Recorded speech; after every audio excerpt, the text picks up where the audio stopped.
Hi friends, welcome back. Welcome to our channel smart Telugu house wife. చాలా హ్యాపీగా ఉందండి. మొత్తానికైతే మా ఇంటికి వచ్చేసాను. లంచ్ టైంకి విపరీతమైన ఆకలేసింది. ఇంకా బ్యాగ్, లగేజ్ అక్కడ పడేసి అందులో తీయాల్సినవన్నీ తీసేసి సర్ది అలా ఒక ముద్ద ముందు కడుపులో వేసేసుకొని ఇంకా తర్వాత నిదానంగా కబుర్లు చెప్పుకున్నాం. నేను, మా చెల్లి, మమ్మీ అందరమే. ఆ తర్వాత సాయంత్రం అయ్యాక పైకి మధ్యలో కొద్దిసేపు వర్షం పడింది. తర్వాత ఆగిపోయింది. సరే సాయంత్రం డాబా మీదకి వెళ్దాం అని చెప్పేసి మా చెట్టు చూడడానికి వచ్చాము. ఇగోండి బెర్రీస్ చూసారా ఎంత బాగా వచ్చాయో. ఇక్కడ అన్నీ అంటే మంచిగా మొగ్గలు అలా ఉంటే ఒక్కొక్కటి ఒక్కొక్కటి చూద్దాం. ఒక రౌండ్ వేసొస్తే నా మనసుకి తృప్తిగా ఉంటుందనమాట. మునగ చెట్టు ఎంత పెరిగింది, అరటి చెట్టు ఎట్లా ఉంది, మిగిలినవన్నీ ఎలా ఉన్నాయి అన్నీ చూద్దామని పైకొచ్చానండి. తెల్ల వంకాయలయితే చాలా బాగా వచ్చాయండి. సో, అవి అన్నీ గూడా చూసుకొని కాసేపు కబుర్లు చెప్పుకొని తర్వాత కిందకొచ్చాక పెద్ద హెవీ రొటీన్ అయితే ఉండింది. ఆ రొటీన్ అంతా కూడా ఏంటనేది మీకు షేర్ చేస్తాను. ఇంకా ఎక్కువ సేపు చేద్దాం అనుకున్నాము. కాకపోతే మార్నింగ్ జర్నీ వల్ల కొంతసేపు పని చేసి హమ్మయ్య! ఇంక చాలులే అని చెప్పి ఎటు ఇంటికొస్తే అమ్మ వాళ్ళు చేస్తారులే అని ఒక ధైర్యం వచ్చేస్తది చూడండి. సో, ఇక మిగతా వర్క్ ఏదో అమ్మ చేస్తదిలే అని నేను చేయగలనంత కొంత వర్క్ చేసేసి పక్కకు పెట్టేసాను అనమాట. ఇంకా కబుర్లు చెప్పుకొని సాయంత్రం అయ్యాక ఇంక ఇంట్లో రొటీన్ ఉంది కదా! కిందకొచ్చేసాము.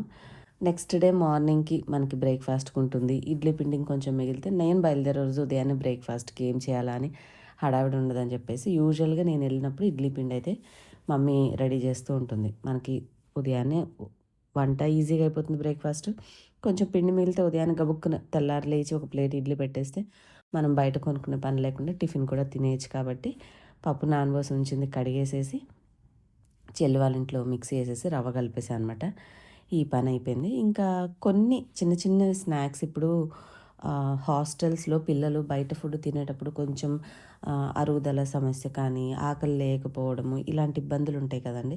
సో, వాటికి ఇంకొంచెం ఏదన్నా తీయగా తినాలనిపిస్తే ఎంతసేపు బయట చాక్లెట్సే కాకుండా కొంచెం హెల్తీవి అలా చేద్దామని నేను ఇంటి దగ్గరే చేద్దామనుకున్నాను కానీ మా హస్బెండ్ కూడా వస్తే కార్‌లో వస్తే నాకు ఈ లగేజ్ అట్‌లీస్ట్ ఆయన తోడుగా వచ్చినా మోస్తారు. మొత్తం అన్నీ మోసుకురంటే అమ్మో! నా వల్ల కాదులే అని నేను తీసుకున్న కొన్ని గ్రాసరీలు నా లగేజీ బ్యాగ్‌లో వేసుకొని ఇక్కడికి తెచ్చేసాననమాట. మా అమ్మాయి నేను మా చెల్లి వాళ్ళ ఇంట్లో ఇప్పటివరకు ఆ యాంగిల్‌లో పెట్టి నేను వీడియో అయితే షూట్ చేయలేదు. సో, ఎవ్వరికీ తెలీదనమాట అసలు అక్కడ కెమెరా రన్ అవుతుంది వెనక పెట్టారని. ఓపెన్ కబోర్డ్స్ కదా! అంటే కబోర్డ్స్ లేవు కాబట్టి చక్కగా పైన షెల్ఫ్‌లో పెట్టేస్తే టాప్ యాంగిల్ చాలా బావుంది.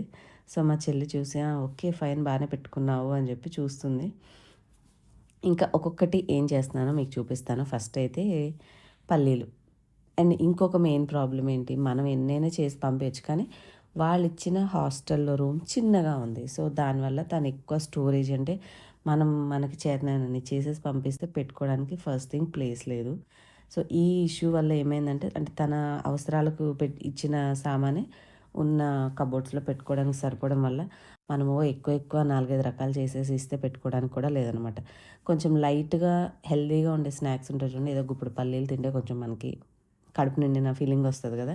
సో, అలాంటి ఆప్షన్స్ ఆలోచించి చూజ్ చేసుకున్నాననమాట. ఫస్ట్‌గా అయితే ముందు పల్లీల ప్యాకెట్ ఓపెన్ చేసేసి కొన్ని విడిగా ఇద్దాము నానపెట్టుకొని తింటది అంటున్నాను కానీ, కాసేపున్నాక ఇవి ఎందుకులే అని చెప్పి మొత్తం అవి గూడా కలిపేసేసి ఫ్రై చేసేసి చల్లారుతాయి అని చెప్పేసి ప్లేట్‌లో పోసి పక్కకు పెట్టేసా. సెకండ్ వచ్చేసి మఖానా ప్యాకెట్ ఉంది ఇంట్లో ఒకటి. ఇది కూడా కొంచెం లైట్‌గా ఫ్రై చేసేసి కొంచెం నెయ్యిలో ఫ్రై చేస్తే మనం వేసిన సాల్ట్ కొద్దిగా పట్టుకుంటది. కారం కూడా వేయొచ్చు కానీ ఇంట్లో ప్రెజెంట్ వాడేది కొత్త కారం చాలా మంటగా ఉంటది. సో, అనవసరమైన స్పైస్ ఎందుకులే అని జస్ట్ ప్లెయిన్‌గా ఉప్పుతో వేయొచ్చు అని చెప్పి ఇవి ఫ్రై చేస్తున్నాను. నార్మల్‌గా ప్యాకింగ్ తెచ్చుకున్నప్పుడైతే అసలు తినలేమండి. పంటి కింద అతుక్కుపోయినట్టుగా గట్టిగా సుద్దలా ఉంటాయి. క్రిస్పీగా అయిన తర్వాత మాత్రం అయితే ఎయిర్‌టైట్ బాక్స్‌లో పెట్టుకోవాలంటే త్వరగా అన్నా తినేసేయాలి. లేదంటే మళ్ళీ ఫస్ట్ మనం వేయించినప్పుడు ఎట్లా గట్టిగా ఉన్నాయో అలాగే అయిపోతాయి. కానీ చాలా ప్రోటీన్ ఉంటుంది. తామర గింజల నుంచి వచ్చినటువంటి అనమాట. ఈ ఏమంటారు మఖానా, ఫుల్ మఖానా అంటారు. సో, తామర గింజల నుంచి చేస్తారు. హెవీ ప్రోటీన్ ఉంటది అంటారు. బట్ మనమేమి పెద్ద డబ్బాడు చేయట్లేదు కదా! ఒక ప్యాకెట్ చేసాము. ఒక 1 ఆర్ 2 డేస్ తింటది. అంటే అట్లా కొద్ది రోజులకొచ్చేలాగా బ్యాకప్‌గా కొన్ని కొన్ని చేశామనమాట. ఆ తర్వాత అయిపోతే మళ్ళీ చేసి పంపించడమా. ఇప్పుడు ర్యాపిడో సర్వీసెస్ ఉన్నాయి గదండీ హైదరాబాద్‌లో. సో, ఏదైనా అమ్మోళ్ళు చేశానా మళ్ళీ అట్లా పార్సిల్ సర్వీస్ పంపిస్తే తను తీసుకుంటుంది. సో, ఎప్పటికప్పుడు ఫ్రెష్‌గాను ఉంటాయి.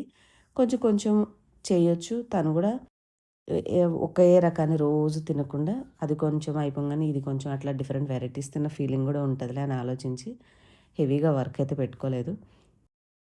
ఫ్రై అయిపోయినాయి. మనం నెయ్యి వేసాం కదా ఫస్ట్. కొంచెం మంచిగానే పట్టుకుంటది సాల్ట్ అనేది. ఎక్కువ సాల్ట్ వేయలేదు. లైట్‌గా వేసేసి, కలిపేసి పక్కన పెట్టేసాను. సో, దీంతో మన సెకండ్ ఐటెమ్ అయితే అయిపోయింది. అండ్ నెక్స్ట్ ఇక థర్డ్ ఐటెమ్ వచ్చేసి ఇదొక పొడి అండి. సో, ఈ పొడి ఏంటంటే సోంపు, జీలకర్ర, వాము. ఈ 3 కలిపి మిక్స్ చేస్తే పిల్లలు చాలా వరకి హాస్టల్స్‌లో బయట ప్రైవేట్ హాస్టల్స్‌లో ఫుడ్ ఎలా ఉంటుందంటే ఎక్కువ స్పైసీగా ఉన్న వాళ్ళకి నచ్చకపోయినా తినరు కదా! ఒక్కొక్కసారి ఎక్కువ మసాలాలేసి చేసినప్పుడు వాళ్ళకి అరగనట్టుగా ఉంటుంది. అండ్ నేను కూడా ఇంట్లో ఎప్పటినుంచో చేద్దాం చేద్దాం అనుకుంటున్నాను కుదరట్లేదు. సో, ఇక ఇదే ఆపర్చునిటీ అనుకుని అటు మా పాపకి ఇవ్వచ్చు, కొంచెం అవసరమైతే అమ్మోళ్ళు తీసుకుంటారు. లేదంటే నేనైనా ఇంటికి తీసుకెళ్ళొచ్చు అని చెప్పేసి ఇంట్లో ఆల్రెడీ ఫ్రిడ్జ్‌లో ఉన్నాయి. సోంపు రీసెంట్‌గా డ్రై ఫ్రూట్స్‌తో పాటు తెచ్చాను. వాము, జీలకర్ర ప్యాకెట్ కూడా రెడీగానే ఉన్నాయి. మొన్న రిలయన్స్‌లో తెచ్చా జీలకర్ర. వామ్ ప్యాకెట్ ఇంట్లోనే ఉంది. సో, ఆ 3 కూడా తీసుకొనొచ్చి ఈక్వల్ క్వాంటిటీస్‌లో తీసుకొని అందులో ఏసేసాననమాట. జిప్‌లాక్ బ్యాగ్‌లో సెపరేట్‌గా పెట్టుకొని తెచ్చాను. ఇవి సన్నని మంట మీద ఫ్రై చేసుకొని, పౌడర్ చేసుకొని, మనము ఎప్పుడన్నా డైజెషన్ ఇష్యూస్ అంటే మనకి అరగనట్టుగా ఒక్కొక్కసారి వాళ్ళేసిన పప్పు, లేదంటే ఆలుగడ్డ కర్రీయో, లేదంటే సాంబారో తిన్నప్పుడు ఎక్కువ ఇబ్బందిగా అనిపిస్తూ ఉంటుంది. సో, అలాంటప్పుడు ఈ పొడి కొంచెం వేసుకొని గోరువెచ్చటి నీళ్ళు తాగితే ఫ్రీగా ఉంటుంది. అప్పటికి వామ్ వాటర్ కూడా ఇస్తానండి. సో, ఇది కూడా పనిచేస్తదని చూసి ఇది కూడా చేసిస్తే బావుంటుందిలే అని ఆలోచించి సో, ప్రిపేర్ చేద్దాము. అండ్ మా హస్బెండ్‌కి కూడా ఇంటికి తీసుకెళ్తే కొంచెం నాకు, ఆయనకి అవసరమైనప్పుడు ఉంటుందని చేస్తున్నాను. కుదిరితే మీరు కూడా కొంచెం ట్రై చేసి చూడండి. మీకు అనిపిస్తే మీరు కూడా ఇట్లా మంచిగా తయారు చేసి ఉంచుకోవచ్చు. సో, అవి కూడా ఫ్రై చేసి పక్కన పెట్టేసాను. అండ్ మొన్న రిలయన్స్‌కెళ్ళినప్పుడు సరుకుల దగ్గర ఎండబెట్టిన అల్లం అని ఉంది. అదేంటంటే మొత్తం అల్లం అంతా కంప్లీట్‌గా ఎండబెట్టేస్తారు కాబట్టి, అల్లం అనేది పొడి చేసి ఉంచుకుంటే సొంటి ముద్ద ఫస్ట్ ముద్దలో తింటే మంచిది అరుగుదలకి అంటారు గదా! సో, ఏదైనా మన హెల్త్ ప్రాబ్లమ్స్ అన్నీ డైజెషన్ సరిగ్గా అవ్వకపోయినా, ఆకలి సరిగ్గా వేయకపోయినా, మనకి తిన్న ఆహారం వంట పట్టకపోయినా వేస్ట్ అనమాట. ఎంత ఖర్చు పెట్టి ఎన్ని వెరైటీస్ తిన్నా. సో, ఆ అరుగుదల అనేది మంచిగా చూసుకోవడానికి అన్ని కష్టాలు మనకి. సో, ఇది కూడా మంచిది కదా అని చెప్పి దాన్ని కొంచెం చిన్న రోలుతోటి దంచి చిన్న చిన్న ముక్కలుగా చేశాను. డైరెక్ట్‌గా వేస్తే పౌడర్ అవుతదేమో. ఒక్క 2 నిమిషాలు ఇట్లా లైట్‌గా ఫ్రై చేస్తే కొద్దిగా వేడి మీద మంచిగా నలుగుతది. అండ్ పౌడర్ కూడా పాడవకుండా ఎక్కువ రోజులు ఉంటదేమో అన్నట్టుగా లైట్‌గా ఫ్రై చేశాను. ఎక్కువ టైం ఏం తీసుకోలేదు. పక్కన పెట్టేసి ఇక కొంచెం చల్లారాలి గదండీ! సో, ఆల్రెడీ సోంపుయి ఫ్రై చేశాం గదా! సో, దాని పక్కనే ఇది గూడా పెట్టాను. చల్లారాక ఒకసారి వీటన్నిటిని మిక్సీ వేసుకోవచ్చని. ఇంకా ఈ 2 కూడా ఫినిష్ అయిపోయిన తర్వాత ఇప్పుడు నెక్స్ట్ వచ్చేసి లాస్ట్‌గా నేను చేసింది ఈ గ్రైండింగ్ పని. ఒక 10 నిమిషాలు మళ్ళా మా చెల్లితోటి కూర్చొని కబుర్లు చెప్పుకున్నాం. ఇంకా ఇద్దరం ఆడవాళ్ళు కలిస్తే తెలిసిందే గదండీ! ఎన్ని రకాల టాపిక్స్ గుర్తు తెచ్చుకొని ఎంతసేపైనా నాన్ స్టాప్‌గా మాట్లాడొచ్చు. అవునా కాదా? కామెంట్‌లో చెప్పండి. సో, ఇంకేముంది ఒక్కొక్కటి మిక్సీ పట్టేసుకుంటా, గ్రైండ్ చేసేసుకుంటూ వచ్చాను. ఇగోండి ఫస్ట్ మన ఎండిన అల్లం, సింపుల్‌గా జింజర్ పౌడర్. బయట ప్యాకెట్ కూడా దొరుకుతుంది. కానీ దానికంటే మనం తెచ్చి చేసుకుంటే బావుంటుంది. సో, ఈ చిన్ని ప్లాస్టిక్ డబ్బాలున్నాయి. ఇక దాంట్లో తీసేస్తున్నాను. గాజు సీసాలు జామ్‌కి అట్లా వస్తాయి చూడండి. అవి ఉంచుకొని స్టోర్ చేసుకుంటే బావుంటది. ట్రావెలింగ్‌లోనూ పిల్లలకి హాస్టల్‌లో వాళ్ళకేంటంటే పగిలితే మళ్ళా మనం ఇచ్చిన వస్తువు అంతా డ్యామేజ్ అవుతది. సో, ఒక 1 లేదా 2 సంవత్సరాలు చదువుకే గదా! వాళ్ళు బయటుండేది. అలాంటప్పుడు కాస్త సేఫ్ సైడ్ ఉండేవి వాళ్ళకివ్వాలి. ఇబ్బంది పెట్టేవి కాదు అని చెప్పి ఇక చిన్న డబ్బాలో వేశాము. ఈ వర్క్ అయిపోయింది. నెక్స్ట్ మన సోంపు మిక్స్చర్ గూడా మొత్తం అంతా చల్లారిపోయింది. ఇంక ఇది కూడా మిక్సీ పట్టేసుకుంటే మనకి ఈ పని కూడా అయిపోతుంది. అండ్ మీలో మామూలుగా మీరు మీ పిల్లలకి హాస్టల్‌కెళ్ళేటప్పుడు ఎవరైనా మీ పిల్లలు హాస్టల్‌లో ఉన్నా ఏమేమి రెసిపీస్ చేసి పంపిస్తూ ఉంటారు? వాళ్ళకి చెప్పాలనిపిస్తే కామెంట్స్‌లో చెప్పండి. నాకు కూడా ఒక ఐడియా ఉంటుంది. ఇంతకు ముందు వరకంటే ఇలాగా చేయాల్సిన అవసరం రాలేదండి. బికాజ్ తను అది కాలేజ్ హాస్టల్‌లో ఉంది కాబట్టి అక్కడే తనేమి ఇవి కావాలి, అవి కావాలని కూడా అడిగేది కాదు. మేమే పైపైన కావాల్సిన చిన్న చిన్న స్నాక్స్ ఇచ్చేవాళ్ళం అంతే. ఇప్పుడేంటంటే ప్రైవేట్ హాస్టల్ కదా! వాళ్ళది కొంచెం పద్ధతి అండ్ పెట్టే రెసిపీస్ అవన్నీ డిఫరెంట్‌గా ఉన్నాయన్నమాట. సో, దానివల్ల కొంచెం ఎక్స్‌ట్రా కేర్ తీసుకొని తనకు నచ్చినవి నువ్వుల లడ్డూలని, పల్లీల లడ్డులని ఇట్లా పల్లీలు ఫ్రై చేసి ఇవ్వడము. కొంచెం స్టోర్‌గా ఉండేవి ప్లస్ మనకి వాళ్ళేదైనా తినగలిగేవి టేస్టీగా అలాగా ఇచ్చి పంపిస్తుంటాం. మెయిన్‌గా మమ్మీ డ్రై ఫ్రూట్ లడ్డు గూడా ఒకటి చేసి ఇస్తూ ఉంటుంది తనకి. ఏం తిన్నా తినకపోయినా అదొక లడ్డు తిను మొత్తం బావుంటది. ఆరోగ్యానికి మంచిదని అన్ని సీడ్స్, నట్స్ వేసేసి ఫ్రై చేసి లడ్డూలాగా చేసి పంపిస్తూ ఉంటుంది. సో ఇంకా ఫైనల్గా ఇదొక స్వీట్, అంటే అది మనం కావాలి అంటే పొడిలాగా కొంచెం బరకగా పట్టుకుంటే తినొచ్చు. లేదు అంటే మనం మిల్క్లో కలుపుకున్నా కూడా చాలా ప్రోటీన్ రిచ్ డ్రింక్ అవుతుంది అది. ఏంటంటే పుట్నాలు, స్వీట్ కోసం మీరు పంచదార కానీ బెల్లం కానీ తీసుకోవచ్చు. స్టోర్ చేసుకోవాలి కాబట్టి పిల్లల దగ్గర బెల్లం వేస్తే చెమ్మ వల్ల ఏదన్నా ఫంగస్ వచ్చి పాడైద్దని చెప్పేసి నేను పంచదార వేశాను. పంచదారలో ఒక 2 యాలకులు, మనకి చిన్న జార్ కదండి, సో అందుకని చెప్పేసి పెద్ద జార్లో ముందు సగానికి పుట్నాలు ఉన్నవి మిక్సీ పట్టేసి పక్కకు తీసేస్తున్నాను. ఇప్పుడు మిగిలిన పుట్నాల్లో మనం సైడ్కి తీసుకున్న పంచదార, అంటే అప్రాక్సిమేట్గా మనం ఒక కప్పు తీసుకున్నాడు, ఒక పావు కప్పు పంచదార చాలా, అంతకంటే ఎక్కువ అవసరం లేదు. యాలక్కాయ కూడా వేస్తాం కాబట్టి చాలా మంచి స్మెల్ వస్తుంది. అసలు అలా అలా మిక్సీ పట్టంగానే నాకు కజ్జికాయలో మనం స్టఫింగ్ పెడతాం కదా, సో అలాంటి మంచి స్మెల్ వచ్చిందనమాట. దీన్ని కొంచెం బరకగా పట్టుకుంటే అట్లా నోట్లో వేసుకుని మనం బూస్ట్ ఎట్లా తినేవాళ్ళం అండి, అలా తినొచ్చు. టేస్ట్ చాలా బాగుంది. ఇలా బాగా ఫైన్ పౌడర్లా పట్టుకుంటే మనం మిల్క్లో అయినా సరే కలుపుకొని తాగొచ్చు. నేను కొంచెం బాగా ఫైన్ పౌడర్ చేయడం వల్ల నోట్లో వేసుకోగానే నోట్ తిరగాలంటే చుట్టేసినట్టుగా అయిపోయిందనమాట. సో ఇంకా అవన్నీ చేశాక ఏమన్నా కుదిరితే చిన్న చిప్స్ లాగా, అంటే గోధుమ పిండితో చిప్స్ చేస్తారు చూడండి, అలా చేద్దాం అన్నట్టుగా మిగిలిన ప్యాకెట్స్ కూడా అక్కడ పెట్టాను.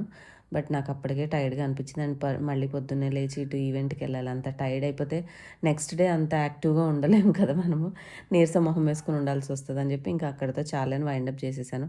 ఎటు నేను డే అంతా బయట ఉంటాను, ఏదైనా చేయాలంటే మమ్మీ చేస్తుందిలే అనేసి ఇంకా ఆ చిన్న చిన్నవి చేసినవి తెచ్చాక ఇంట్లో ప్యాక్ చేసేసి అమ్మాయిని సర్దేసుకోమని చెప్పేశాను. ఇంకా నెక్స్ట్ డే ఈవెంట్ చూసుకొని మండే మార్నింగ్, అంటే ఈరోజు బయలుదేరేసేసి మా ఇంటికి వచ్చేసాను. హాయ్ అండి, చూసారా మొత్తానికి బ్యాక్గ్రౌండ్ చేంజ్ అయిపోయింది. సో మా ఇంటికి వచ్చేసాను జూలై 1 తారీఖున. అస్సలు 1 తారీఖున రాకూడదండి, ఎందుకంటే ఇవాళ ట్రైన్లో రిజర్వేషన్ దాంట్లో కూర్చున్నా కూడా కాలు కదపని ప్లేస్లో అంటే కాళ్ళ ముందు వరకు కూడా కూర్చున్నారండి. అసలు ట్రైన్ ఎక్కిన దగ్గర నుంచి మళ్ళీ మాది సత్తెనపల్లి దిగడానికి వచ్చేంతవరకు అలాగే కూర్చునిపోయాను అనమాట. వామ్మో, ఇంత రష్ అస్సలు భరించలేకపోయాను. మొత్తానికైతే ఇంటికి వచ్చాను. అండ్ ఇంటికి వచ్చిన తర్వాత వంట అయితే చేయలేదు, 12 వచ్చేసాను. సో అలాగే కదలకుండా కూర్చునేసరికి చాలా స్ట్రెయిన్గా అనిపించి నీరసంగా కళ్ళు తిరిగినట్టు అనిపిస్తే 1 గంట అలా పడుకున్నాను. పడుకొని కూడా కొంచెం రీల్స్ అవి ఇవి చూశాను అనమాట. అండ్ ఇంటి దగ్గర నుంచి వచ్చేటప్పుడు మా చెట్టుకున్నటువంటి దోసకాయలు అండ్ తెల్ల వంకాయలు అండ్ గ్రీన్ వంకాయ అండ్ మా చెట్టు కాసినటువంటి దోసకాయ ఇవి కోసుకొచ్చాను. ఇవి వంట చేసుకొని తినేస్తే కొద్దిగా ఓపిక వస్తుంది. అండ్ నిన్న వెళ్ళినటువంటి టీ హబ్ ఈవెంట్ ఏదైతే ఉందో అది మంచిగా ఎడిట్ చేసి రేపు పోస్ట్ చేస్తాను మీకు. సో అంతే అండి. అండ్ ఇదొక లాండ్రీ బ్యాగ్ తమ్ముడికి ఉపయోగపడిద్దేమో తీసుకెళ్ళాను, మా అమ్మ ఇచ్చేస్తే అది ఒక్కటి కూడా తీసుకొని వచ్చేసాను. అండ్ ఇప్పుడు టైం వచ్చేసి 1 అవుతుంది, 1:10 అవుతుంది. ఇంకా కాస్త ఒక అరగంటలో వంట చేసుకొని తినేసి రెస్ట్ తీసుకొని హాయిగా రిలాక్స్ అవ్వాలి. అండ్ ఇదిగోండి మనకు వచ్చినటువంటి ఎన్నో ఫౌండేషన్ నుంచి స్పెషల్ అవార్డ్. సో చాలా అండి ఇవాళ వీడియో. హోప్ మీ అందరికీ నచ్చింది అని అనుకుంటున్నాను. సింపుల్ బ్లాగ్ అయితే షేర్ చేశాను. And stay tune for tomorrow's video. మంచి మంచి అందరు క్రియేటర్స్ని కలిశాను అనమాట. సో ఎవరెవరు వచ్చారు, ఎలా జరిగింది, ఏంటి, ఎలా ఉంది ప్రోగ్రాము, ఎవరు సెలబ్రిటీస్ వచ్చారు, అవన్నీ కూడా రేపటి బ్లాగ్లో మీతో షేర్ చేస్తాను. ఈ రోజుతో ఇవాళ బ్లాగ్ అయితే కంప్లీట్ అయిపోయింది. And I'm so happy. వెళ్ళినందుకు వర్త్ అనిపించింది. కష్టపడి నర్సరావుపేట నుంచి వెళ్ళి ఉండి మళ్ళీ జర్నీ చేసి వచ్చి వర్త్ అనిపించింది అనమాట. వెళ్ళినందుకు వేస్ట్ అయితే అనిపించలేదు. సో చాలా హ్యాపీ. నాకు కూడా మంచి మెమరీస్ అయితే మిగిలాయి వెళ్ళడం వల్ల. హైదరాబాద్లో ఉంటే ఇంకా బాగుండేది, బట్ అందరం హైదరాబాద్లో ఉండడం కుదరదు కదా. సో మంచి ఈవెంట్ ఉన్నప్పుడు మిస్ కాకుండా వెళ్ళడమే మంచి చాయిస్ అనిపించింది అనమాట. సో అంతే అండి. ఇంక నేను వంట చేసుకొని కొంచెం తిని హాయిగా, అయ్యో నా ఫోన్ ఒంట్లో ఓపిక కూడా లేదు, ఫోన్ కూడా పడిపోయింది. కాసేపు రెస్ట్ తీసుకుంటాను. అండ్ రేపటి వీడియోలో మళ్ళీ కలుద్దాం. Bye. Thank you all for watching.